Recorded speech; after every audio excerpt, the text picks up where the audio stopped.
Pensé que, después de 43 años de matrimonio, ya lo había escuchado todo. Pero cuando Marta se sentó frente a mí, en la mesa de la cocina, aquel jueves por la mañana, y dijo con una calma terrible: «Ricardo, creo que lo mejor sería que no vengas a la cabaña del lago esta Navidad». Sentí que algo dentro de mí se resquebrajaba como el hielo de un lago en primavera, con ese crujido sordo que anuncia que el suelo bajo tus pies ya no es seguro. Dejé la taza de café sobre la mesa con un golpe más seco del que pretendía. El líquido oscuro tembló dentro de la porcelana, formando pequeñas ondas que se expandieron hacia los bordes, como si también ellas quisieran escapar de aquella conversación. Marta no quiso mirarme a los ojos. Tenía las manos cruzadas sobre el mantel, los nudillos ligeramente blancos por la presión, y miraba un punto indefinido en algún lugar entre la sal y el azucarero. Llevaba el pelo recogido en ese moño descuidado que usaba cuando no esperaba visitas, y pensé, absurdamente, en cuántas mañanas la había visto exactamente así, con esa misma bata azul desteñida, preparando el café mientras yo leía el periódico. Miles de mañanas. Una vida entera contenida en ese ritual doméstico que ahora se sentía como el preludio de un funeral. Los chicos piensan, todos pensamos, que quizás sería más fácil si este año te quedas en casa, continuó, y noté cómo elegía cada palabra con el cuidado de quien camina sobre cristales rotos. Has estado tan difícil últimamente. Difícil.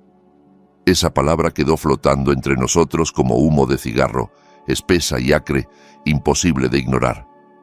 La había escuchado antes, por supuesto, en susurros entre Marta y Clara cuando pensaban que yo no prestaba atención, en el tono exasperado de Luis cuando le daba mi opinión sobre cualquier cosa, en los silencios incómodos que se instalaban en las reuniones familiares cada vez que yo abría la boca. Pero nunca la había escuchado dicha así, directamente, como un diagnóstico médico, como una sentencia. ¿Difícil cómo?, pregunté, aunque una parte de mí ya conocía la respuesta, la había presentido durante meses en cada mirada esquiva, en cada cambio de tema abrupto, en cada excusa para acortar las llamadas telefónicas. Marta usó ese tono que había empezado a emplear desde hacía más o menos un año, paciente pero tenso, como si le explicara algo elemental a un niño particularmente lento. Un tono que me hacía sentir como un problema que resolver, no como un esposo con quien conversar. Tú sabes cómo, Ricardo. En Acción de Gracias discutiste con Luis sobre su negocio. En el cumpleaños de Clara hiciste aquel comentario sobre los tatuajes de su novio. Están cansados de andar con cuidado contigo, de medir cada palabra para no provocar una de tus reacciones. Recordaba perfectamente ambos incidentes, aunque mi versión de los hechos difería considerablemente de la que Marta estaba presentando. Luis, nuestro hijo de 41 años, divorciado desde hacía 3, trabajando en marketing digital para una empresa que cambiaba de nombre cada 6 meses, me había preguntado mi opinión sobre su nueva idea de negocio. No yo a él a mí. Me había mostrado una presentación de PowerPoint llena de gráficos coloridos y palabras en inglés, explicándome con entusiasmo juvenil su plan para dejar un trabajo estable y montar un podcast sobre estrategias de inversión en criptomonedas. Yo había escuchado pacientemente durante 20 minutos, había hecho preguntas, había pedido clarificaciones, y cuando finalmente dio su opinión, una opinión que él mismo había solicitado, de pronto era yo el villano de la historia. Solo estaba teniendo una conversación, dije sintiendo cómo la vieja frustración empezaba a trepar por mi garganta. Luis me pidió mi opinión sobre su idea. Literalmente me dijo: «Papá, quiero saber qué piensas, tú tienes experiencia en estas cosas». «La llamaste poco práctica», respondió Marta, como si eso explicara todo, como si ser honesto fuera un crimen imperdonable. «Es que era poco práctica», insistí, incapaz de contenerme. Quería dejar un trabajo que le paga bien, con seguro médico y prestaciones, para montar un podcast sobre criptomonedas en un mercado que ya está saturado de contenido similar. Le mostré los números. Le expliqué los riesgos. Fui honesto. ¿Eso es ser difícil? ¿Decir la verdad cuando alguien te la pide? Marta soltó ese suspiro profundo y decepcionado que le había escuchado tanto últimamente, ese sonido que parecía contener años de cansancio acumulado. Justo a eso me refiero, Ricardo. No puedes simplemente apoyar. Todo tiene que ser a tu manera, tu opinión, tu juicio. Luis no necesitaba que le dijeras que su idea era mala. Necesitaba que su padre creyera en él. Me quedé mirando a la mujer a la que amaba desde 1979, tratando de reconocer en ella a la joven de ojos brillantes que había conocido en un pasillo de la Facultad de Ingeniería de la Universidad de Guadalajara. Marta estudiaba arquitectura en el edificio de al lado, y yo la había visto por primera vez cargando una maqueta enorme que amenazaba con desmoronarse en cualquier momento. Me ofrecí a ayudarla. Ella me dijo que no necesitaba ayuda, gracias. Le dije que no lo dudaba, pero que la maqueta parecía tener otra opinión. Se rió. Tenía una risa como campanillas, cristalina y genuina. Nos casamos 2 años después, demasiado jóvenes según nuestras familias, demasiado pobres según cualquier estándar razonable. Construimos una vida juntos desde los cimientos, literalmente.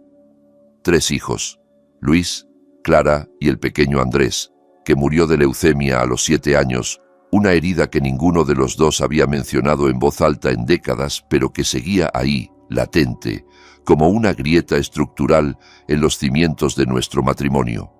Una casa en un barrio tranquilo del sur de Ciudad de México, comprada con el primer préstamo hipotecario que nos aprobaron y renovada docenas de veces a lo largo de los años. Carreras respetables. Ella como arquitecta independiente hasta que decidió dedicarse a criar a los niños, yo como ingeniero civil para el gobierno de la ciudad durante 35 años.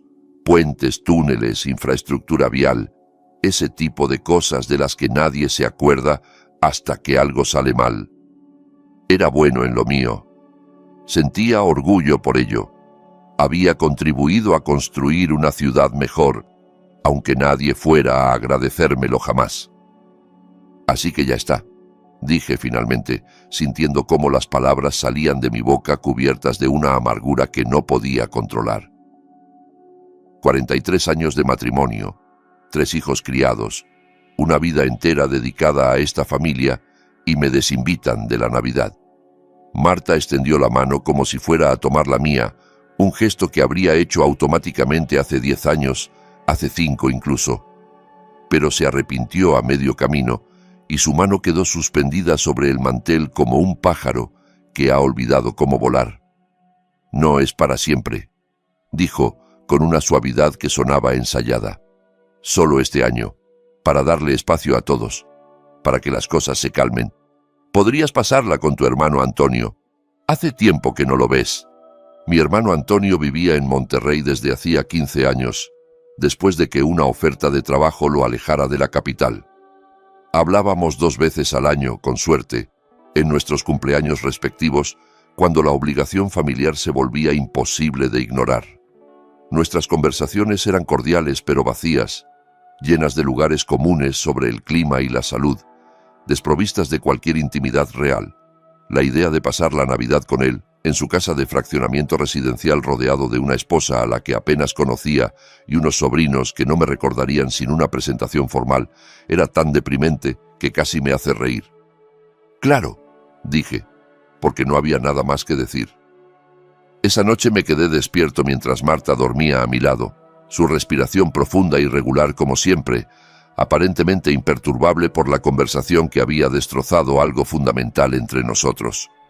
La casa estaba silenciosa, demasiado silenciosa. Los ruidos nocturnos que antes me resultaban familiares, el crujido de las tuberías, el zumbido del refrigerador, el ocasional ladrido de algún perro lejano, ahora sonaban como los últimos estertores de una vida que se estaba apagando. Pensé en todas las Navidades en la cabaña del lago, esa tradición familiar que habíamos empezado cuando Luis tenía 5 años y cabía entero en mi regazo.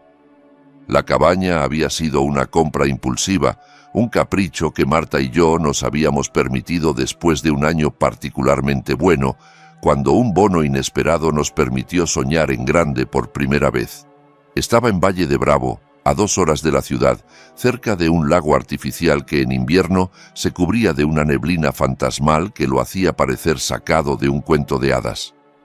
Durante 36 años, cada diciembre sin excepción, habíamos hecho el viaje familiar, primero con los niños pequeños peleándose en el asiento trasero, luego con adolescentes malhumorados que fingían que preferían quedarse en casa, más tarde con nueras y yernos y finalmente con nietos que corrían por todas partes dejando un rastro de juguetes y migajas de galleta. La nieve artificial que espolvoreábamos en las ventanas porque el clima nunca era lo suficientemente frío para la verdadera. La chimenea crepitando con leña de encino que yo mismo cortaba cada año. El estofado de res con chile guajillo que Marta preparaba siguiendo la receta de su abuela y que ninguno de nosotros había logrado replicar jamás. Los regalos amontonados bajo un pino que olía a bosque y a infancia. Y ahora me estaban extirpando de todo eso como si fuera un tumor. Como si mi presencia fuera una enfermedad de la que la familia necesitaba curarse. A la mañana siguiente, cuando desperté con el cuello rígido y los ojos arenosos por la falta de sueño, Marta ya se había ido a su club de lectura. Había dejado una nota en la encimera de la cocina, escrita con esa letra suya que se había vuelto más pequeña y más apretada con los años. No quise despertarte. Hay café preparado. Vuelvo para la cena. Ninguna mención de la conversación del día anterior.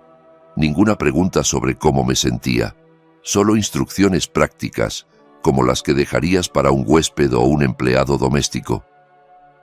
Pasé casi todo el día en mi taller del sótano, ese espacio que había reclamado como propio cuando los niños se fueron de casa y ya no necesitábamos el cuarto de juegos. Últimamente pasaba cada vez más tiempo ahí abajo, entre herramientas ordenadas por tamaño y tipo, proyectos a medio terminar que nadie más entendía, y el silencio reconfortante de un lugar donde nadie me pedía que fuera diferente de lo que era. La casa, poco a poco, y sin que yo me diera cuenta hasta que ya era demasiado tarde, se había transformado en el reino exclusivo de Marta. Decorada según su gusto cambiante, organizada según sus reglas arbitrarias, llena de objetos que ella había elegido sin consultarme porque, de todas formas, a ti no te importan estas cosas, Ricardo. Pero el sótano seguía siendo mi territorio, el último reducto de mi identidad en un hogar que ya no sentía como propio. Llevaba 8 meses trabajando en algo. Nadie de la familia lo sabía porque nadie de la familia preguntaba. Probablemente, aunque lo supieran, no les habría importado en lo más mínimo. Para ellos, yo era solo el viejo Ricardo, trasteando con sus herramientas y su computadora para evitar la vida real, como había escuchado que Clara le decía a su madre en una llamada que no sabían que yo estaba escuchando. «Papá necesita un hobby que no sea criticarnos a todos», había dicho. Y las dos se habían reído con esa complicidad femenina que siempre me hacía sentir como un intruso en mi propia familia. Pero aquello en lo que trabajaba era real, más real que cualquier cosa que hubiera hecho en años, quizás más real que cualquier cosa que hubiera hecho en toda mi vida. Todo empezó con una conversación aparentemente trivial que tuve con un antiguo colega, Daniel Campos, en una fiesta de jubilación en marzo.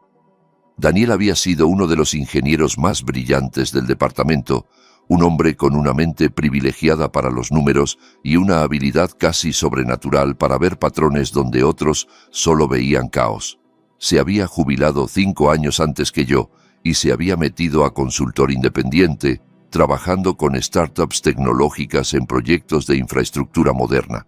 Nos encontramos junto a la mesa de bocadillos, 2 viejos dinosaurios en un salón lleno de gente que no nos conocía, compartiendo anécdotas de proyectos olvidados y quejándonos del estado actual de la profesión. Entre el tercer y el cuarto whisky, Daniel mencionó algo que me quedó dando vueltas en la cabeza durante días, semanas, meses. El mayor problema de la construcción moderna no es técnico, Ricardo. No es falta de materiales ni de mano de obra, ni siquiera de dinero.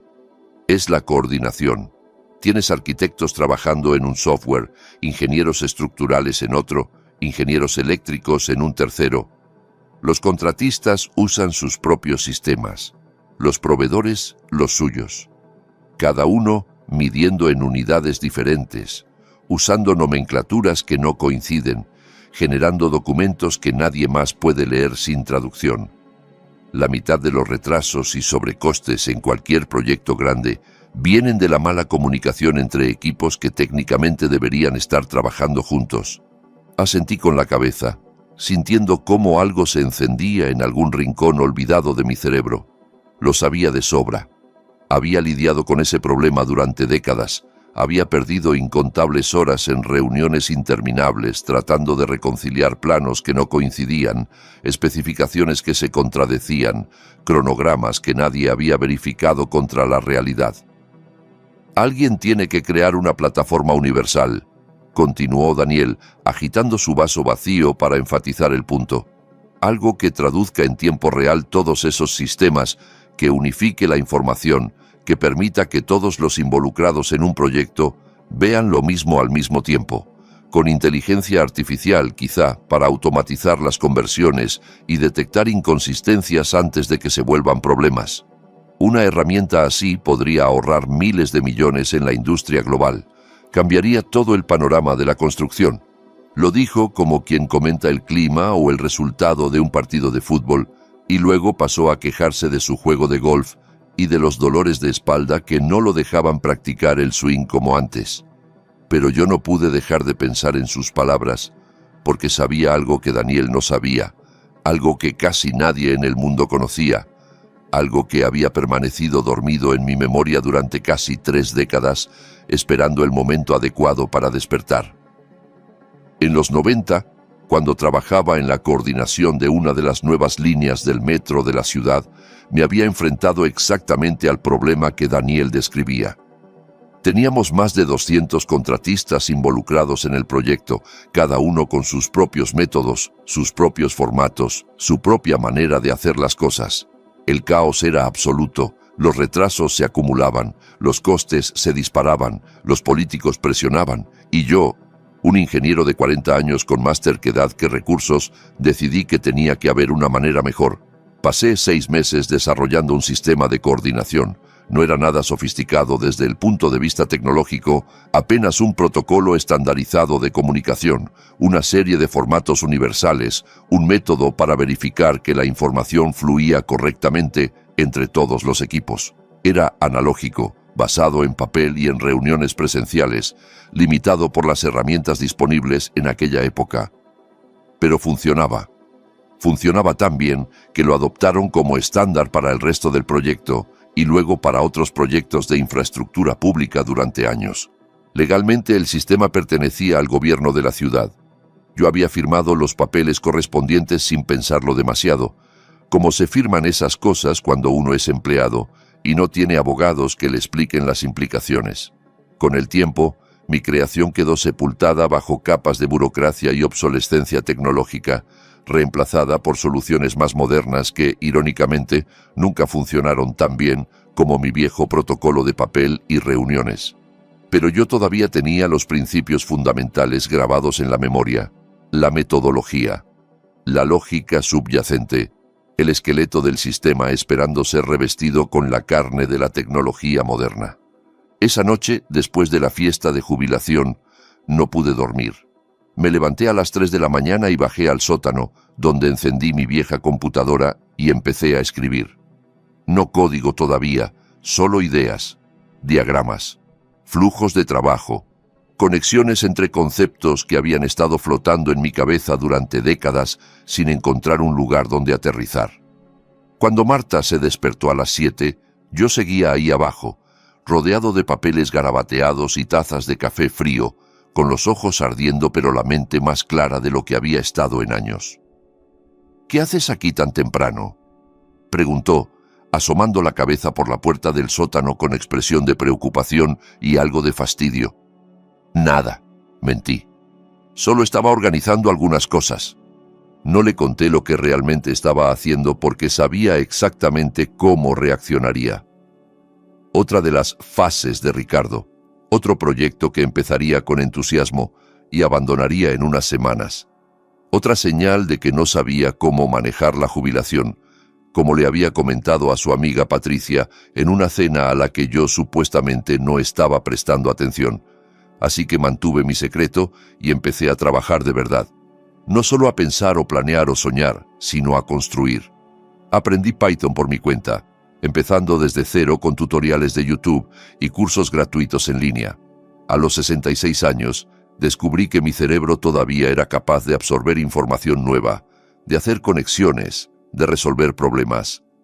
Estudié aprendizaje automático hasta que los conceptos dejaron de ser jeroglíficos y empezaron a tener sentido.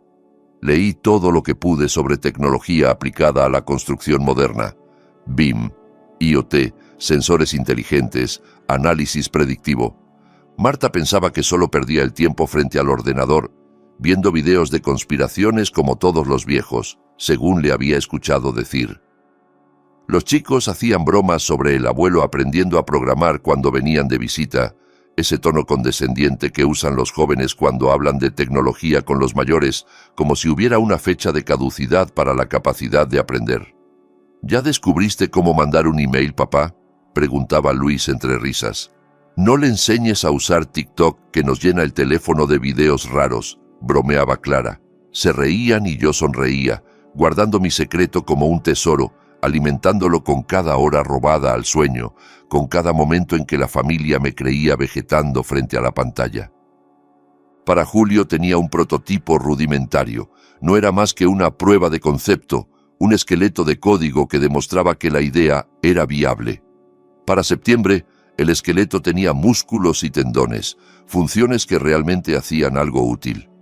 Para noviembre, después de incontables noches en vela, de docenas de versiones descartadas, de frustraciones que casi me hacen rendirme y de pequeños triunfos que me recordaban por qué valía la pena seguir, tenía una plataforma funcional. No era bonita. La interfaz parecía diseñada por alguien que había aprendido sobre estética visual leyendo manuales de instrucciones de electrodomésticos. Pero funcionaba. Vaya si funcionaba. La probé con datos antiguos de proyectos a los que todavía tenía acceso, archivos que había guardado a lo largo de los años más por nostalgia que por utilidad práctica. Los resultados me dejaron sin aliento. El sistema podía reducir el tiempo de coordinación entre equipos hasta en un 60%. Podía recortar costes de comunicación y corrección de errores en un 40%. Podía detectar inconsistencias entre documentos antes de que se convirtieran en problemas caros de solucionar. Podía, en resumen, hacer exactamente lo que Daniel había descrito como el santo grial de la industria de la construcción. Y lo había hecho yo solo, un jubilado de 67 años al que su propia familia consideraba obsoleto. Un día de noviembre le mandé un mensaje a Daniel invitándolo a tomar café. Nos encontramos en una cafetería del centro, uno de esos lugares modernos donde el café cuesta lo que antes costaba una comida entera, pero donde al menos te dejan sentarte sin que te miren mal por ocupar una mesa durante horas. ¿Te acuerdas de aquella conversación que tuvimos en la fiesta de jubilación?, le dije, tratando de sonar casual, mientras por dentro el corazón me latía como si tuviera 20 años y estuviera a punto de declarar mi amor. La del problema de coordinación en la construcción. He estado trasteando con algo. ¿Te importa si te lo enseño? Abrí mi portátil y le mostré la plataforma. Le expliqué la lógica, le demostré las funciones principales, le enseñé los resultados de las pruebas. Daniel miró la pantalla durante 5 minutos sin decir absolutamente nada. Su expresión era indescifrable, una mezcla de concentración intensa y algo más que no pude identificar. Yo empecé a sudar, convencido de que había cometido un error terrible al enseñarle mi trabajo, de que me iba a decir que era una tontería, que perdía el tiempo, que debería dedicarme a jugar dominó como los demás jubilados de mi edad. Cuando finalmente levantó la vista de la pantalla, me miró como si me estuviera viendo por primera vez, como si el Ricardo que había conocido durante 30 años se hubiera transformado en alguien completamente diferente delante de sus ojos.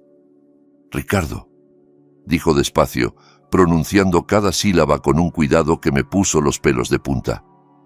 «¿Entiendes lo que es esto?»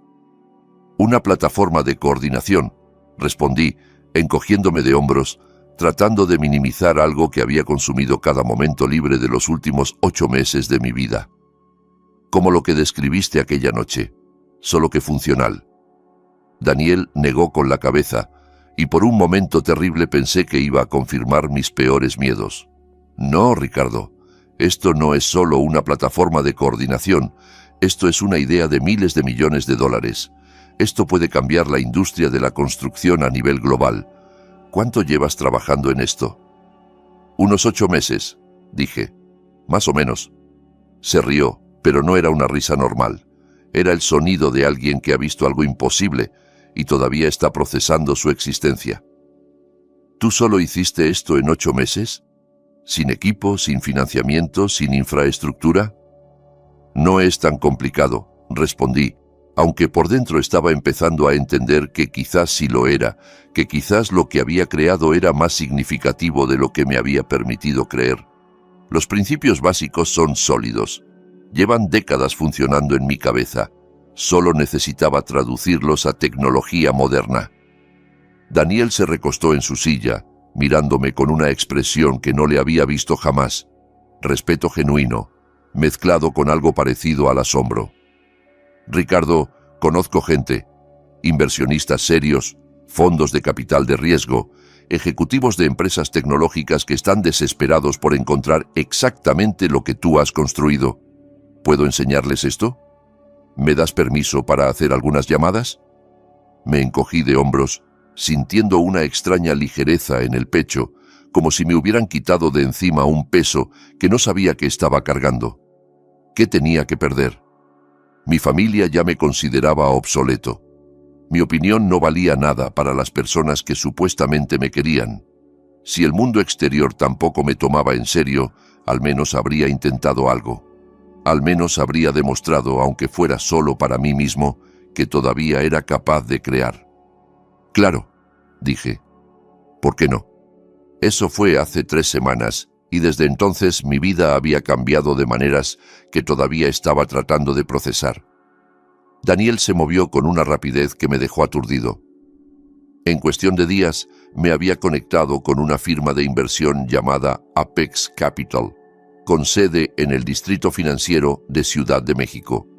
Se especializaban en tecnología para la construcción y la infraestructura, un nicho muy específico que significaba que entendían exactamente el problema que mi plataforma resolvía. Estaban interesados, muy interesados. Interesados de una manera que me hacía sentir como un adolescente en su primera cita, nervioso y emocionado y completamente fuera de mi elemento. Tuvimos reuniones, muchas reuniones, en salas de conferencias con paredes de cristal y vistas panorámicas de la ciudad que yo había ayudado a construir. Hicieron preguntas técnicas que respondí con la autoridad de alguien que lleva décadas pensando en estos problemas. Hicieron preguntas de negocio que respondí con la practicidad de alguien que ha visto demasiados proyectos fracasar por falta de planificación realista. Hicieron preguntas de mercado que respondí con datos y ejemplos concretos extraídos de mi experiencia. Les impresionó mi conocimiento del sector, mi capacidad para anticipar objeciones, mi visión clara de cómo la plataforma podía evolucionar y escalar. Usted conoce esta industria mejor que muchos que tienen la mitad de su edad, me dijo uno de los socios, un hombre de traje impecable que probablemente ganaba en un mes lo que yo había ganado en un año. Y por primera vez en mucho tiempo me sentí visto, no como el viejo Ricardo que molesta con sus opiniones, no como el jubilado que no sabe adaptarse, sino como un profesional con conocimientos valiosos que ofrecer. Querían seguir adelante, querían invertir sumas de dinero que me parecían sacadas de una novela de ciencia ficción, y más aún, querían adquirir la tecnología por completo, comprar los derechos de la plataforma y contratarme como asesor técnico principal para supervisar el desarrollo durante los próximos años. La cifra que mencionaron en la oferta final me mareó tanto que tuve que pedir un vaso de agua y sentarme durante varios minutos antes de poder responder. $8,5 millones solo por la compra inicial, con bonificaciones adicionales si la plataforma cumplía ciertos objetivos de rendimiento durante los siguientes 5 años. podía llegar a 20 millones en total. 20 millones de dólares por una idea que había nacido en mi sótano, alimentada por café frío y la terquedad de un viejo que se negaba a aceptar que su vida útil había terminado. No se lo conté a Marta, tampoco a los chicos. ¿Qué iba a decirles? ¿Se acuerdan de que piensan que soy difícil y anticuado? ¿Se acuerdan de que les parezco tan irrelevante que me excluyeron de la Navidad familiar? Pues resulta que acabo de crear algo que podría cambiar toda una industria y hacerme millonario en el proceso. Seguramente pensarían que estaba delirando, que había caído víctima de algún estafador de Internet que les promete fortunas a los viejos ingenuos. O peor, que era otra de mis fantasías de grandeza, otra señal de que necesitaba ayuda profesional para aceptar mi lugar en el mundo. Así que mantuve el secreto. Trabajé con los abogados que Apex me proporcionó. Revisé cada cláusula del contrato con la minuciosidad que había aplicado a los planos de ingeniería durante toda mi carrera. Firmé los papeles en una oficina silenciosa donde el único sonido era el rasguño de mi pluma sobre el papel y el latido de mi propio corazón. El acuerdo quedaría finalizado y se anunciaría públicamente el 26 de diciembre, el día después de Navidad. La ironía no se me escapaba y a veces, en las noches largas de insomnio, me permitía saborearla como un vino añejo. Llegó la Navidad. Marta empezó a hacer las maletas para la cabaña del lago una semana antes, como siempre, con esa eficiencia doméstica que había perfeccionado a lo largo de 4 décadas. La vi preparar regalos para los nietos, envolver cajas con papel brillante y moños elaborados, hornear galletas de jengibre siguiendo la receta que había sido tradición familiar desde antes de que naciéramos. No me preguntó si quería ayudar. No me pidió opinión sobre nada. Yo era un fantasma en mi propia casa, una presencia que se movía por las habitaciones sin dejar rastro, invisible para la mujer con la que había compartido una vida entera. El día 23 de diciembre, mientras yo desayunaba en silencio leyendo el periódico en mi tablet, Marta bajó las maletas al recibidor. Había 2. Una grande para ella, llena de todo lo necesario para una semana en la montaña. Una más pequeña, prácticamente vacía, que dejó junto a la puerta de mi estudio. Por si cambias de opinión, dijo sin mirarme a los ojos. Los dos sabíamos que no lo haría. No iba a aparecer sin invitación en mi propia Navidad familiar, suplicando un lugar en la mesa como un perro que espera las sobras. Tenía orgullo, quizás demasiado, según Marta y los chicos, pero era lo único que me quedaba después de que me habían quitado todo lo demás. La casa quedó en silencio después de que Marta se fue. Un silencio tan profundo y tan absoluto que casi podía sentirlo como una presencia física, un compañero incómodo que se sentaba a mi lado en cada habitación. Recorrí los espacios que habíamos compartido durante décadas, mirando los objetos familiares con ojos nuevos. Las fotografías en las paredes contaban la historia de una familia feliz. Bodas, graduaciones, nacimientos, cumpleaños. ¿En qué momento habíamos dejado de ser esas personas sonrientes de las fotos? ¿En qué momento me había convertido en alguien del que mi propia familia quería escapar? Luis me llamó en Nochebuena, aproximadamente a las 8 de la noche, cuando probablemente ya estaban instalados en la cabaña y empezando con los preparativos de la cena tradicional. «Hola, papá». Su voz tenía ese tono cuidadoso que había aprendido a reconocer, el tono de alguien que está cumpliendo una obligación. «Solo quería desearte feliz Navidad». «Feliz Navidad, hijo», respondí, tratando de que mi voz sonara normal, tratando de ocultar la mezcla de dolor y rabia y tristeza que me apretaba el pecho. «¿Cómo está todo por allá?» «Llegaron bien». Hubo una pausa antes de que respondiera, y en esa pausa pude escuchar el ruido de fondo de la cabaña. Risas, música navideña, el crepitar del fuego en la chimenea, todos los sonidos de una celebración de la que yo había sido excluido. «Todo bien, papá. Mamá dijo que decidiste no venir este año, que necesitabas tiempo para ti. Decidiste». Esa era una forma de contarlo, una versión revisada de la historia que les permitía a todos sentirse menos culpables. No te excluimos porque nos resultas incómodo. No preferimos no tenerte cerca porque tus opiniones nos molestan, sino decidiste no venir, como si hubiera sido mi elección, como si yo hubiera rechazado una invitación que nunca me hicieron. Estoy bien. Mentí. Disfruten de la cabaña. Denles un abrazo a los niños de mi parte. Sí, claro. Otro silencio incómodo. Quizás el año que viene, ¿no? Quizás las cosas se calmen y podamos, ya sabes, estar todos juntos otra vez. Quizás, dije, y colgué antes de que mi voz me traicionara. Me senté en la sala con un vaso de whisky, el bueno que guardaba para ocasiones especiales y que ahora parecía tan apropiado como cualquier otra cosa. La casa estaba decorada para la Navidad porque Marta había insistido en poner árbol, luces, guirnaldas, toda la producción completa, aunque yo fuera a pasar las fiestas solo. Para que no te sientas tan triste, había dicho, como si la tristeza pudiera combatirse con adornos brillantes. El resultado era casi obsceno.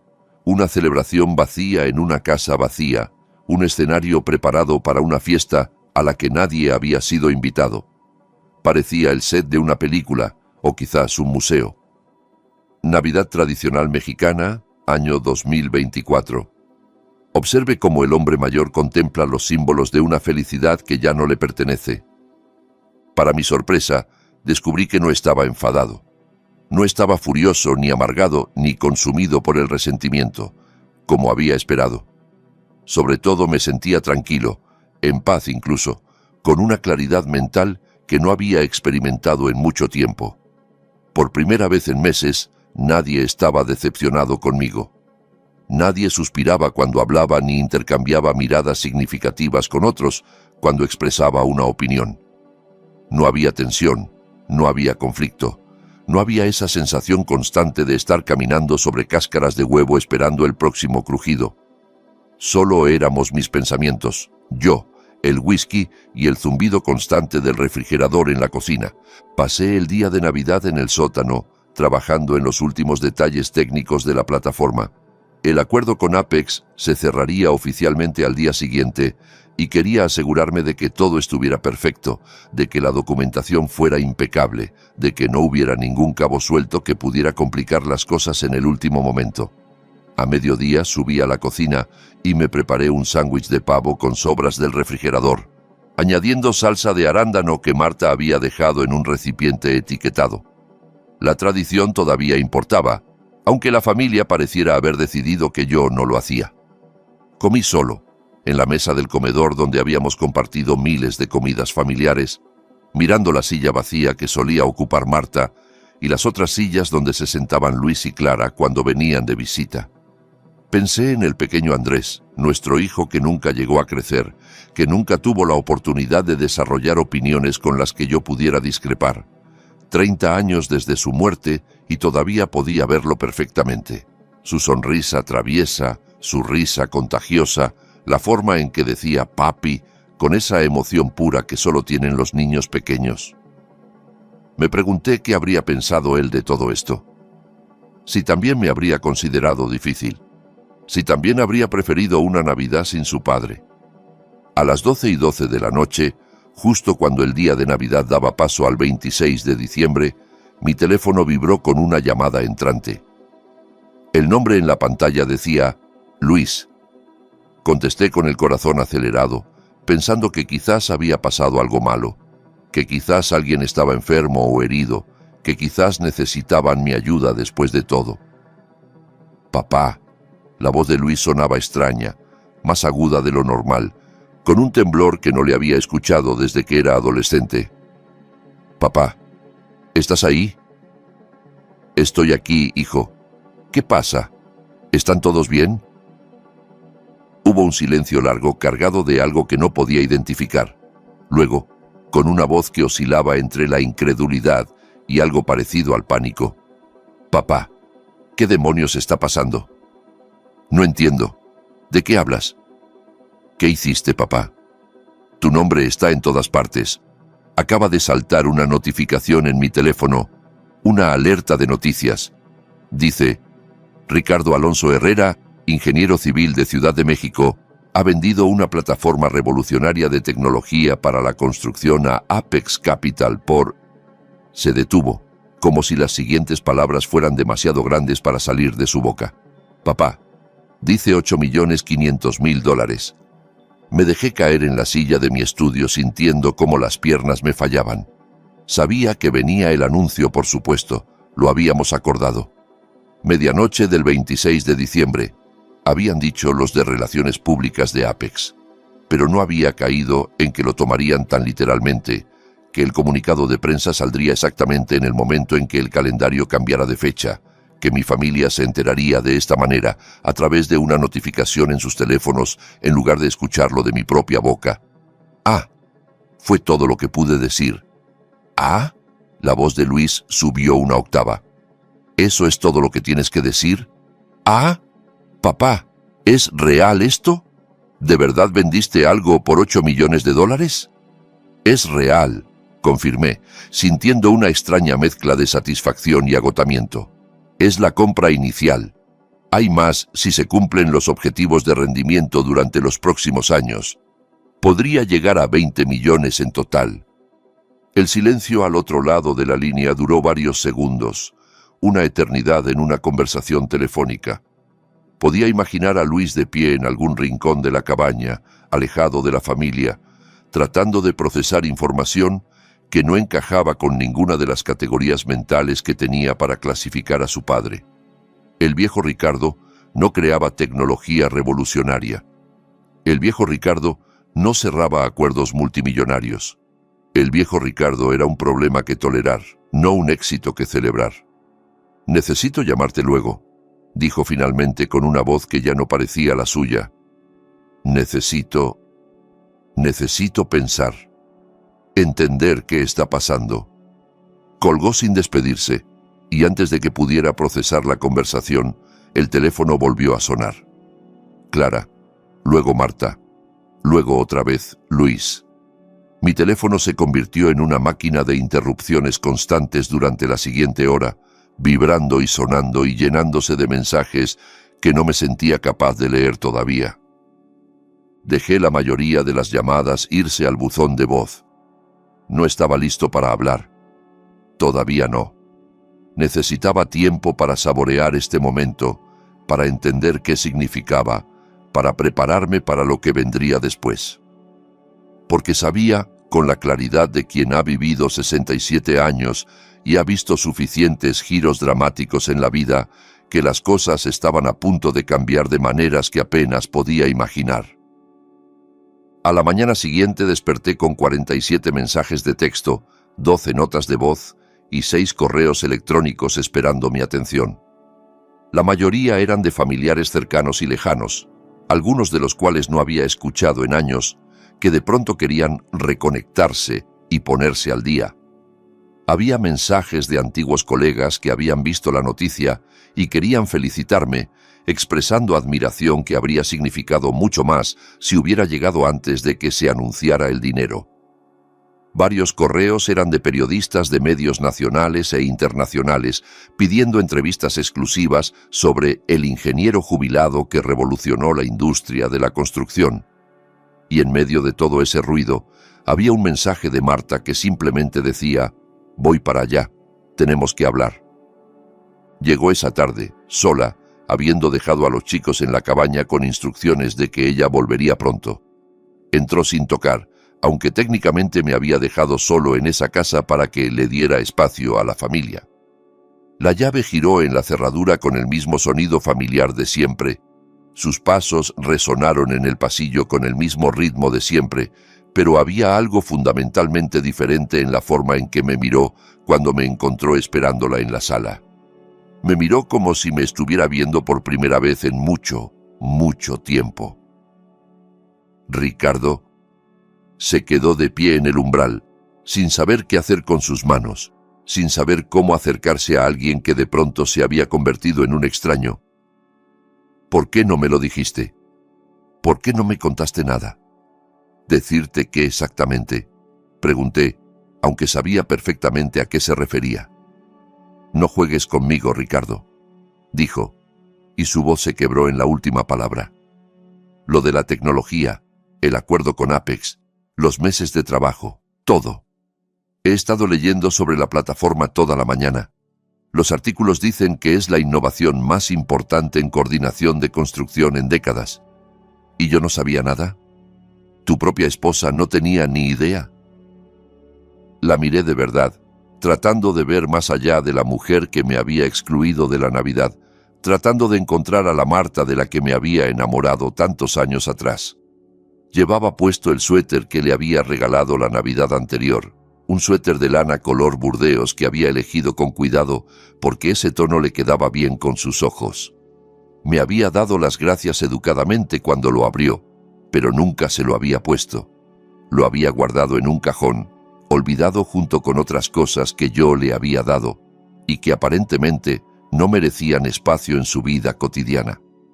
Y ahora lo llevaba puesto, como si el gesto tuviera algún significado, como si pudiera borrar meses de desinterés con una prenda de vestir. ¿Te habría interesado?, pregunté, sin rencor pero sin falsedades tampoco. Si te hubiera dicho hace 8 meses que estaba trabajando en una plataforma de software, ¿me habrías escuchado? ¿Me habrías tomado en serio? ¿O habría sido otra cosa de la que burlarte con Clara y tus amigas del club de lectura? Abrió la boca para responder. La cerró. Sus ojos se llenaron de lágrimas que no llegaron a caer. «Eso no es justo», dijo finalmente. «¿No?» Me levanté del sillón sintiendo cómo el cansancio de los últimos meses se mezclaba con una rabia antigua que había estado conteniendo demasiado tiempo. ¿Cuándo fue la última vez que alguien en esta familia me preguntó en serio en qué estaba trabajando? No por compromiso, no por cortesía, sino con interés genuino. ¿Cuándo fue la última vez que a alguien le importó mi opinión sobre algo que no fuera para decirme que estaba equivocado? Podrías haber dicho algo, insistió Marta, pero su voz había perdido fuerza, como si ella misma supiera que el argumento no se sostenía. Podrías haber compartido lo que estabas haciendo. Dije muchas cosas, Marta. Tenía opiniones, ideas, pensamientos sobre todo tipo de temas. Y tú, los chicos, todos ustedes, dejaron muy claro que esas opiniones ya no eran bienvenidas. Que era más fácil para todos si me quedaba callado y no causaba problemas, que mi papel en esta familia era sonreír, asentir y mantener la boca cerrada. Marta se sentó en el sofá, hundiendo la cabeza entre las manos. Parecía haber envejecido 10 años desde la última vez que la vi, 3 días atrás. Toda esa energía que siempre la había caracterizado, esa vitalidad que me había atraído desde el primer momento, se había apagado como una vela a la que le falta oxígeno. «Los chicos se sienten fatal», dijo con una voz amortiguada por sus palmas. «Estoy seguro de que sí. Luis está destrozado. Dice que no tenía ni idea de que estuvieras trabajando en algo tan importante, que siempre pensó que solo estabas perdiendo el tiempo». Completé la frase por ella. Resistiéndome a aceptar la jubilación, pasando por una crisis de la tercera edad, levantó la cabeza y me miró con ojos enrojecidos. «¿Cómo sabes que dije eso?» «Laura Morales», respondí, nombrando a una de sus amigas más cercanas, una mujer que siempre me había parecido más honesta que diplomática. «Me la encontré en el supermercado hace unas semanas. Pensó que debía saber lo que estabas diciendo de mí en el club de lectura. También pensó, y cito textualmente, que había sido cruel». Marta se estremeció, como si la hubiera golpeado físicamente. Las lágrimas finalmente cayeron, silenciosas, resbalando por sus mejillas y goteando sobre el suéter burdeos que nunca antes se había puesto. «Lo siento», dijo, y por primera vez en mucho tiempo, la disculpa sonó genuina. «Lo siento mucho, Ricardo, por todo, por no escucharte, por no tomarte en serio, por pensar que era solo». Se secó las lágrimas con el dorso de la mano. «Por pensar que era solo mi marido viejo y terco, incapaz de adaptarse a cómo es el mundo ahora. Por tratarte como un problema que manejar en lugar de como un compañero que respetar. Soy viejo», admití, sintiendo cómo algo se aflojaba en mi pecho, una tensión que había estado cargando sin darme cuenta. «Y terco», Eso también es verdad. Pero no estoy obsoleto. Nunca lo estuve. Solo necesitaba que alguien me diera la oportunidad de demostrarlo. No, susurró Marta. No estás obsoleto. Nunca lo estuviste. Nosotros fuimos los ciegos. Nos quedamos un rato en silencio, cada uno procesando a su manera lo que estaba pasando, lo que había pasado, lo que podría pasar después. El reloj de la sala marcaba los segundos con su tic-tac constante, el mismo sonido que había marcado 4 décadas de nuestra vida juntos. Finalmente, Marta levantó la vista y me miró con una vulnerabilidad que no le había visto en años. «¿Qué pasa ahora?», preguntó. «Con nosotros, con todo, con esta familia que te ha tratado tan mal». Lo había estado pensando toda la noche, dando vueltas en la cama mientras el sueño me eludía, tratando de imaginar diferentes futuros posibles y decidir cuál de ellos quería perseguir. «El acuerdo con Apex se cerró oficialmente esta mañana», dije. «Quieren que empiece a trabajar como asesor en enero, ayudando a su equipo de desarrollo a escalar la plataforma. Hablan de expansión internacional, de alianzas con las mayores constructoras del mundo, de revolucionar la industria». Marta asintió, procesando la información. «No me refería a eso», dijo. «Me refería a nosotros. Así hay un nosotros todavía. Así puedes perdonarnos. Así quieres perdonarnos». La miré durante un largo momento tratando de encontrar las palabras adecuadas para expresar algo que ni yo mismo entendía completamente. «Creo que necesitamos hablar», dije finalmente. «De verdad. Sobre los últimos años, sobre cómo llegamos hasta aquí, sobre si esto tiene arreglo o si estamos tratando de resucitar algo que ya murió hace mucho tiempo». «¿Quieres arreglarlo?», preguntó, y había tanto miedo en su voz que casi pude saborearlo. Esa era la pregunta central, ¿no? La pregunta que había estado evitando durante meses porque la respuesta me asustaba tanto como la situación misma. ¿Quería volver a ser el familiar al que todos toleraban pero no respetaban? ¿Quería pasar el resto de mis años caminando sobre cáscaras de huevo, haciéndome más pequeño para que los demás se sintieran más grandes, sacrificando pedazos de mí mismo en el altar de la paz familiar? «No lo sé», respondí, con la honestidad brutal que aparentemente era mi marca registrada. «Sé que te he querido durante 43 años, sé que hemos construido una vida juntos, que tenemos hijos y nietos y recuerdos que nadie puede quitarnos. Pero no sé si puedo volver a ser la persona que ustedes querían que fuera. Esa persona me estaba matando, Marta». Lentamente, día tras día, cada vez que tragaba mis opiniones o fingía estar de acuerdo con cosas que no creía o aceptaba ser tratado como un obstáculo en lugar de como un ser humano completo. «Nunca quisimos que fueras otra persona», dijo, pero incluso mientras las palabras salían de su boca, supe que ella sabía que no eran verdad. «Claro que sí», respondí sin dureza, pero sin concesiones. «Querían que fuera más callado, menos opinador, más complaciente.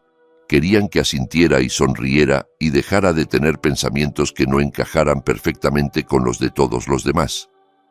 No discutió. No podía hacerlo, porque los dos sabíamos que era verdad. Esa tarde aparecieron Luis y Clara, juntos, lo que sugería que habían coordinado su llegada en el camino desde la cabaña. Se quedaron de pie en medio de la sala incómodos, evitando mi mirada, como adolescentes que han sido sorprendidos haciendo algo de lo que se avergüenzan profundamente. Mi hijo de 41 años y mi hija de 38, reducidos a niños pequeños, esperando una reprimenda que sabían que merecían. «Papá», empezó Luis, con una voz que temblaba ligeramente. «Te debemos una disculpa. Muchas disculpas en realidad». «Varias», añadió Clara, dando un paso adelante como si necesitara estar más cerca para que sus palabras tuvieran más peso. «Por cómo te hemos tratado, por cómo te hemos hecho sentir, por todo». Esperé, sin facilitarles el camino, sin ofrecer la absolución fácil que probablemente esperaban. Si querían reconciliarse, tendrían que trabajar para ello.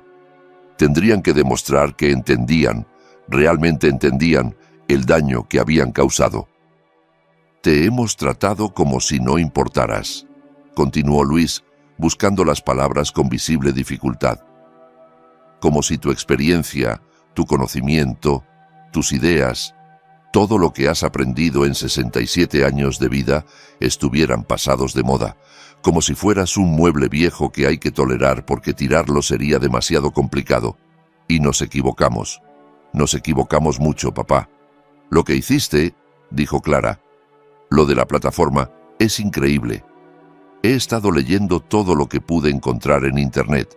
Los artículos técnicos dicen que podría revolucionar la coordinación en proyectos de construcción a nivel global.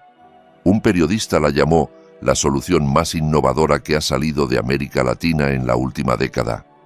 Otro dijo que eras el ejemplo perfecto de que la experiencia y la edad son activos, no pasivos. No me importa lo que digan los periodistas, respondí, sintiendo cómo una parte de mí se resistía a dejarse ablandar tan fácilmente. No hice esto para impresionar a extraños ni para aparecer en los periódicos. «¿Entonces qué te importa?», preguntó Luis con genuina curiosidad en su voz. «¿Qué necesitas de nosotros?». Me tomé un momento para pensar la respuesta, porque era importante, porque todo lo que dijera a partir de ahora definiría el futuro de mi relación con mi familia. «Me importa que me respeten», dije finalmente.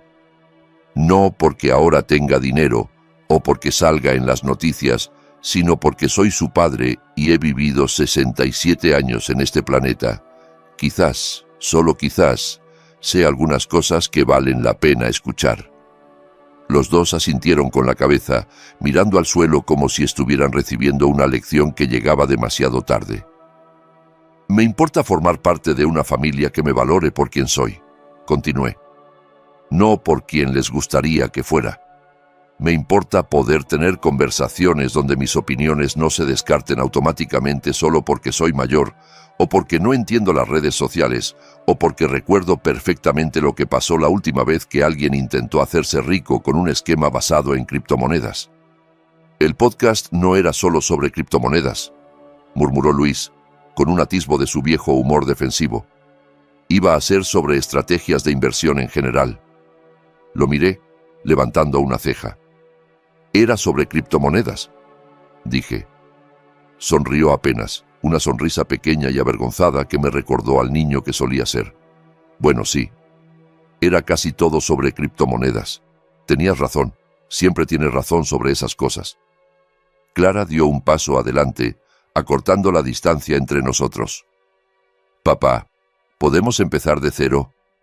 No me refiero a borrar todo lo que pasó porque eso sería imposible y deshonesto, pero intentar hacerlo mejor, aprender de nuestros errores, tratarte como mereces ser tratado».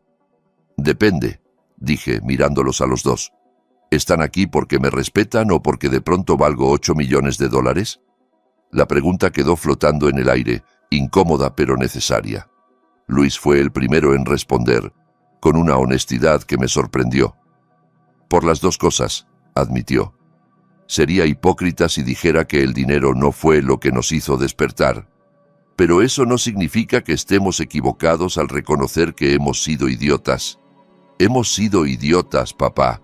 Idiotas egoístas y ciegos. Y si tuvo que pasar esto, si tuviste que convertirte en millonario para que finalmente nos diéramos cuenta de cómo te estábamos tratando, entonces me alegro de que haya pasado, aunque me dé una vergüenza enorme que fuera necesario llegar a este punto». Aprecié la honestidad. Era más de lo que esperaba, y quizás era suficiente para empezar a reconstruir algo. «Esto es lo que necesito», dije. «Necesito espacio, tiempo para pensar, tiempo para descubrir qué quiero del resto de mi vida, que quizás sea otra 20 de años si la genética de mi familia y mi terquedad sirven de algo. No voy a prometer cenas familiares, ni fines de semana en la cabaña, ni fingir que todo está bien cuando claramente no lo está». «Es justo», dijo Clara asintiendo. «Y otra cosa», añadí, «si vamos a reconstruir algo, tiene que ser de verdad. No solo todos portándose bien porque se sienten culpables o porque piensan que van a heredar algo». Luis hizo una mueca, como si el golpe hubiera dado en el blanco. «¿Nos lo merecemos?» «Sí», asentí. «Se lo merecen». Se fueron después de otra hora de conversación. Una hora llena de silencios incómodos y tentativas de conexión y promesas que todavía estaban por cumplirse. Hicieron compromisos, expresaron intenciones, pidieron perdón de diferentes maneras y con diferentes palabras. Pero a mis 67 años ya sabía que las intenciones no significan nada sin acciones concretas que las respalden. Las palabras son fáciles. Lo difícil es vivir de acuerdo con ellas cuando nadie está mirando. Las semanas siguientes fueron un torbellino de actividad y atención que me dejó exhausto y extrañamente energizado al mismo tiempo. La historia de la venta de la plataforma se convirtió en noticia nacional, apareciendo en los principales periódicos y noticieros del país. Recibí solicitudes de entrevistas de revistas de negocios, podcasts sobre tecnología, programas de radio e incluso una llamada de los productores de un famoso programa sobre emprendedores preguntando si me interesaría aparecer como asesor invitado o como caso de estudio. Rechacé casi todas las solicitudes. No me interesaba la fama ni la atención mediática, solo quería trabajar. Apex Capital me habilitó una oficina en su sede del centro de Ciudad de México, en uno de esos rascacielos de cristal que yo había visto construirse décadas atrás, cuando la ciudad todavía estaba encontrando su identidad vertical. Mi oficina no era ostentosa, pero tenía todo lo que necesitaba. Una computadora potente, una pizarra blanca enorme donde podía diagramar ideas, una vista de la ciudad que se extendía hasta donde alcanzaba la vista. Habían contratado a un equipo de 12 ingenieros de software, todos más jóvenes que mis hijos, para ampliar y escalar la plataforma, y querían que yo estuviera involucrado en cada decisión importante, que mi experiencia guiara el desarrollo, que mi visión diera forma al producto final. Era estimulante de una manera que no había sentido en años. Por primera vez en mucho tiempo, quizás décadas, me sentía verdaderamente vivo. Tenía un propósito más allá de simplemente existir, más allá de ser el marido de Marta, o el papá de Luis y Clara, o el ingeniero jubilado que está pasando por una etapa. Estaba construyendo algo otra vez. Estaba dejando mi marca en el mundo, demostrando que la experiencia y la edad eran ventajas competitivas, no impedimentos. Marta y yo empezamos terapia de pareja en enero, para mi sorpresa iniciativa de ella. Todos los jueves por la tarde, después de mi día de trabajo en Apex, nos sentábamos en el consultorio de la doctora Elena Herrera, una psicóloga especializada en relaciones de larga duración, e intentábamos deshacer nudos que se habían ido formando durante 43 años de convivencia. Hablábamos de los momentos buenos y de los malos, de las decisiones que nos habían acercado y de las que nos habían alejado, de la muerte de Andrés y de cómo nunca habíamos procesado juntos ese dolor, de las expectativas no cumplidas y de los resentimientos acumulados. ¿Cuándo empezaste a sentir que no te escuchaban?, me preguntó la doctora en una de las primeras sesiones, con esa manera suya de formular preguntas que parecían simples, pero que abrían puertas a habitaciones enteras de emociones enterradas. Lo pensé cuidadosamente antes de responder. Fue gradual, dije finalmente. No hubo un momento específico, una conversación puntual donde todo cambiara. Fue más como una erosión. Quizás empezó hace 10 años, cuando los chicos ya eran adultos haciendo sus propias vidas y ya no me necesitaban para nada práctico. Marta se llenó de actividades: el club de lectura, las clases de yoga, los viajes con sus amigas. Yo seguía trabajando, pero el trabajo se había vuelto rutinario, sin los desafíos que antes me mantenían enganchado. Creo que poco a poco todos dejaron de verme como alguien que seguía creciendo y cambiando. Me encasillaron en sus cabezas como papá o Ricardo, una figura fija, inmutable, cuyo papel era dar estabilidad sin exigir nada a cambio. ¿Y cómo te hacía sentir eso?, preguntó la doctora. Como ir muriendo lentamente, respondí, y Marta ahogó un sollozo a mi lado. Como si me estuvieran borrando, conversación tras conversación, mirada tras mirada. La terapia era difícil.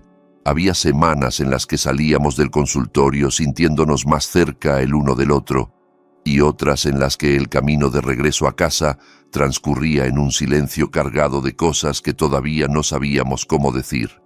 Pero seguíamos yendo, seguíamos intentando, seguíamos haciendo el trabajo necesario para descubrir si lo que quedaba de nuestro matrimonio valía la pena salvarlo. En febrero, Luis vino a verme con una propuesta de negocio. Me invitó a almorzar en un restaurante cerca de las oficinas de Apex, uno de esos lugares modernos donde los platos tienen nombres incomprensibles y las porciones son artísticamente diminutas. Traía una carpeta llena de documentos y una expresión de nerviosismo que me recordó a cuando tenía 8 años y me pedía permiso para quedarse despierto hasta tarde. «Papá», dijo después de que nos sirvieran el primer plato, «he estado pensando mucho en lo que pasó, en todo lo que pasó, y creo que finalmente entiendo algo». «¿Qué cosa?», pregunté, genuinamente curioso. «Que tenías razón sobre el podcast de criptomonedas. Era una idea terrible. Pero no tenías razón sobre mí. No soy un fracasado ni un soñador sin sentido práctico. Simplemente necesitaba encontrar la manera correcta de aplicar lo que sé hacer». Sacó los documentos de la carpeta y los extendió sobre la mesa. Era una propuesta completa, profesional, detallada. Un plan para combinar su experiencia en marketing digital con mi plataforma de coordinación, creando una solución integral para empresas constructoras que incluyera no solo la tecnología que yo había desarrollado, sino también herramientas de comunicación con clientes, visualización de proyectos y estrategias de marca y posicionamiento. Mi primer instinto fue decir que no. Proteger lo que había construido, mantenerlo alejado de los líos familiares y las complicaciones emocionales. Pero entonces recordé lo que le había dicho a Clara, que las acciones pesan más que las intenciones. Luis estaba aquí, con un plan concreto, tratando de demostrar que podía hacer algo valioso. ¿No era eso exactamente lo que yo había pedido? «Enséñame los detalles», dije. La propuesta era buena, muy buena. Mejor de lo que esperaba, honestamente. Luis había hecho su tarea con una meticulosidad que no le conocía. Había identificado huecos en el mercado, investigado a la competencia, preparado proyecciones financieras realistas y diseñado una estrategia de implementación por fases. Ya no era solo una idea flotando en el aire, era un plan de negocios sólido, el tipo de documento que yo habría respetado viniendo de cualquier profesional. Pasamos 3 meses desarrollándolo juntos. Trabajamos al lado del otro en mi oficina de Apex, debatiendo estrategias, refinando propuestas, preparando presentaciones. Y en ese proceso, redescubrí partes de mi hijo que había olvidado o que quizás nunca había visto con claridad. Era inteligente, más inteligente de lo que yo le había dado crédito. Tenía un talento genuino para entender dinámicas de mercado, para comunicar ideas complejas de manera accesible, para ver oportunidades donde otros veían obstáculos. Y, lo más importante, me escuchaba. No de manera pasiva o condescendiente, sino con interés real, tomando notas, haciendo preguntas, incorporando mis sugerencias a su trabajo. En mayo presentamos la propuesta conjunta al equipo directivo de Apex Capital. La reunión duró 3 horas, llenas de preguntas difíciles y análisis detallados, pero al final, la respuesta fue un sí entusiasta. Contrataron a Luis como consultor externo para empezar, y en julio lo nombraron director de la nueva división de marketing para la expansión de la plataforma en el sector de construcción residencial. Ver a mi hijo prosperar, verlo encontrar su lugar en algo que yo había creado, fue una satisfacción que no sabía que necesitaba hasta que la tuve. Clara tomó otro camino, uno que me sorprendió y me conmovió a partes iguales. Vino a verme una tarde de marzo, con esa expresión seria que siempre ponía cuando tenía algo importante que decir. «Papá», dijo, «he estado pensando en tu plataforma. No desde el lado técnico o de negocios, sino desde otro ángulo». «¿Cuál?», pregunté. «El impacto social. Los proyectos de construcción no ocurren en el vacío. Afectan a comunidades, desplazan personas, cambian barrios enteros, y casi siempre los más afectados son los que menos voz tienen en el proceso». Me contó su idea. crear un componente de la plataforma que facilitara la participación comunitaria en proyectos de construcción, herramientas para recoger opiniones de los vecinos, para comunicar los planes de manera accesible, para asegurar que el desarrollo beneficiara a las comunidades en lugar de simplemente imponerse sobre ellas. No lo hacía por dinero. Le ofrecí pagarle como consultora, pero rechazó el salario. «No quiero que esto sea transaccional», dijo. «Quiero que sea algo que hagamos juntos porque importa». Creamos un consejo consultivo sobre impacto social, con Clara como presidenta. Sus ideas sobre participación comunitaria transformaron la forma en que Apex abordaba proyectos en zonas residenciales, y pronto otras empresas empezaron a interesarse en nuestro modelo. Mi hija, la trabajadora social a la que una vez le hice un comentario desafortunado sobre los tatuajes de su novio, estaba cambiando la industria de la construcción desde un ángulo que ningún ingeniero habría considerado. Marta, por su parte, empezó a tomar clases de programación básica en una escuela para adultos cerca de casa. Dijo que quería entender lo que yo había estado haciendo en el sótano todos esos meses.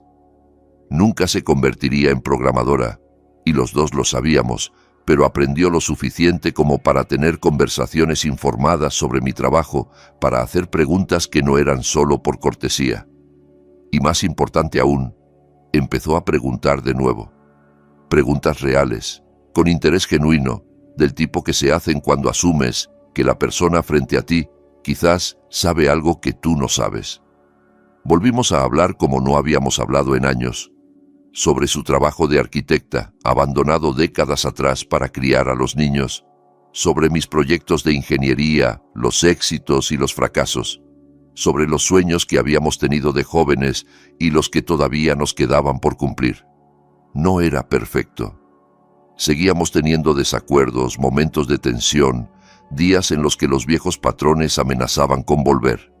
Pero era diferente, era honesto, era real. Para Navidad, exactamente un año después de aquella que había pasado solo en una casa decorada como un mausoleo, las cosas eran profundamente distintas. No perfectas, no mágicamente curadas de todas las heridas, pero distintas en las formas que realmente importaban. Fuimos a la cabaña del lago como familia, todos. Luis llegó con su nueva novia, una arquitecta llamada Fernanda que ya conocía mi plataforma por su trabajo y que quería discutir aplicaciones prácticas durante la cena. Clara trajo a su novio, el de los tatuajes sobre el que había hecho aquel comentario inoportuno, y descubrí que se llamaba Marcos, que era paramédico con 15 años de experiencia y que era una de las personas más centradas y genuinas que había conocido en mucho tiempo. Los nietos corrían por todas partes, llenos de esa energía inagotable de la infancia, y yo los perseguía por el jardín cubierto de escarcha, sintiéndome más vivo que en años. En Nochebuena, después de la cena tradicional, el estofado de Marta y las galletas de jengibre, Luis me pidió que saliera con él a la terraza. Nos quedamos ahí de pie, mirando el lago cubierto de neblina invernal, el vaho de nuestro aliento formando nubes pequeñas que se disolvían en el aire frío. «Papá», dijo, con una voz seria que contrastaba con el ambiente festivo del interior, «necesito decirte algo que he querido decir durante todo el año, pero no encontraba las palabras ni el momento adecuado». «Adelante», dije, preparándome para lo que fuera. «La Navidad pasada, cuando mamá te dijo que no vinieras a la cabaña, sentí alivio», confesó, y las palabras le salieron como si llevaran mucho tiempo atragantadas. «Pensé que sería más fácil sin ti. Menos tensión, menos posibilidad de discusiones, menos necesidad de andar midiendo cada palabra.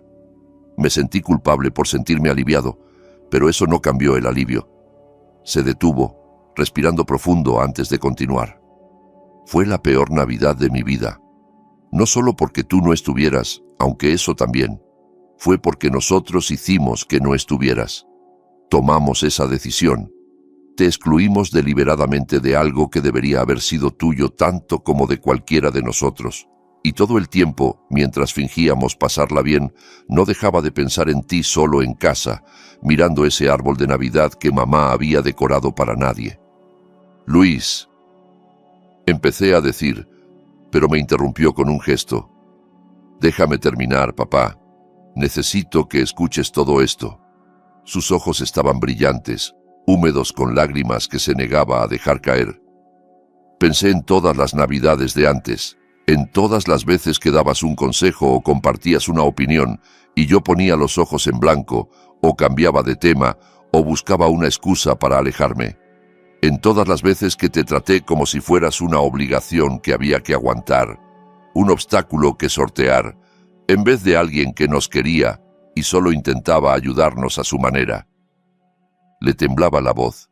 Mi hijo de 42 años, llorando en la terraza de la cabaña, donde habíamos pasado tantas Navidades juntos. La plataforma es impresionante, continuó. Me cambió la vida, profesional y económicamente.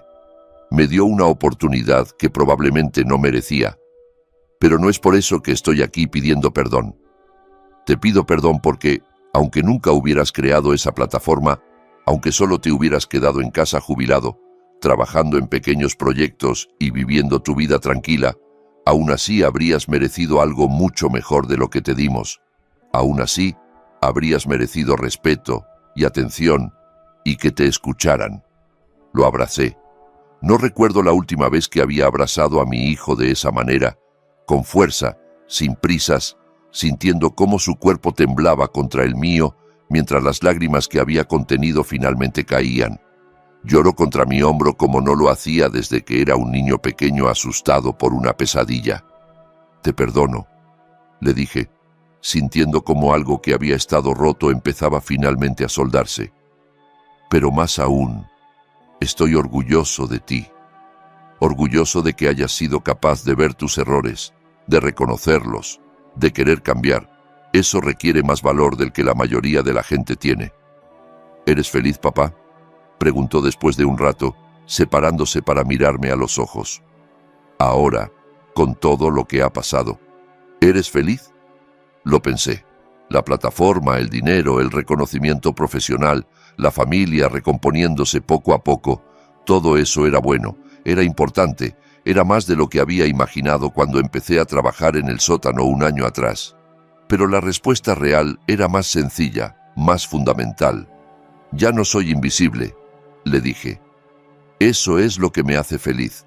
No el dinero, no los titulares, no el éxito empresarial, sino saber que las personas que me importan finalmente me ven, que mi voz cuenta, que mis pensamientos valen algo, que después de 67 años, alguien está escuchando. Desde la ventana de la cabaña se veía a Marta riendo con Clara, las dos sosteniendo copas de vino mientras decoraban galletas con los nietos. Las luces del árbol de Navidad se reflejaban en los cristales, creando halos de colores que bailaban sobre sus rostros. Marcos, el novio de Clara, estaba explicándole algo a Fernanda, mientras los niños corrían a su alrededor. Parecía un anuncio de televisión, la imagen perfecta de una familia unida celebrando las fiestas.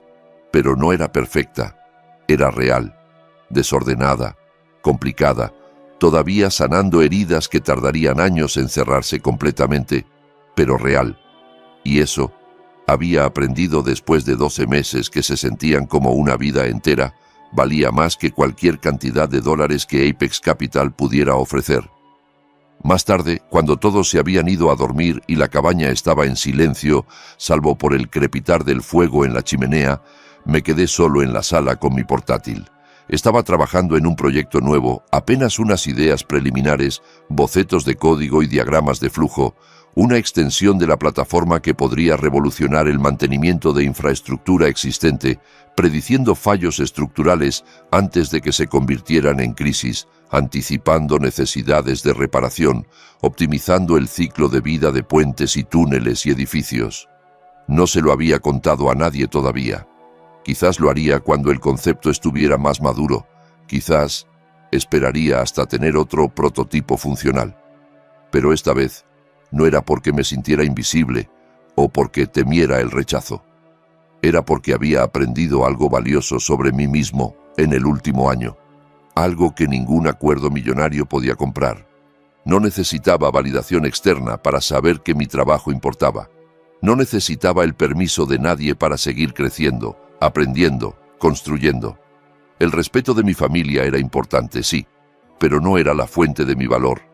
Mi valor venía de dentro, de la capacidad que tenía para crear cosas que antes no existían, para resolver problemas que otros consideraban insolubles, para mirar el mundo con ojos de ingeniero y ver posibilidades donde otros solo veían limitaciones.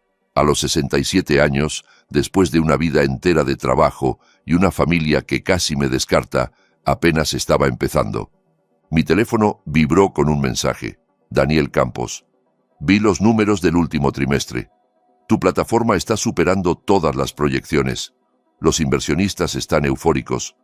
Has creado algo especial, Ricardo. Algo que va a cambiar esta industria para siempre. Feliz Navidad, viejo amigo.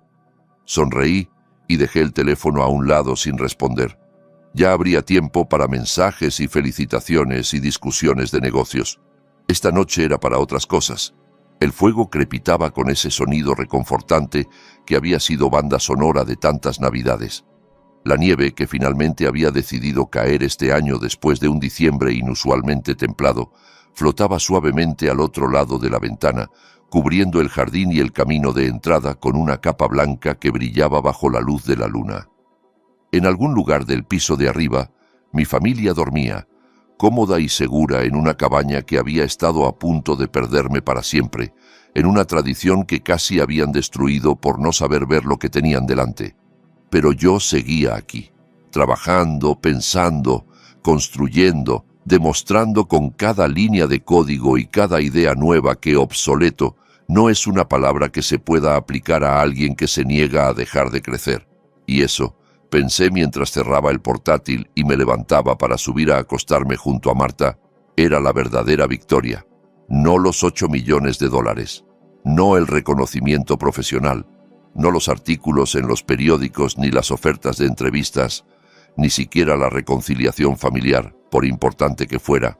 La victoria real, la que nadie podía quitarme nunca, era saber que había pasado 67 años convirtiéndome en alguien digno de ser escuchado, alguien con conocimientos valiosos y experiencias significativas y una perspectiva única sobre el mundo, y que, por fin, después de tanto tiempo dudando de mí mismo, dejándome minimizar por personas que supuestamente me querían, aceptando un papel de irrelevancia que nunca me había correspondido, había aprendido a creerlo yo mismo.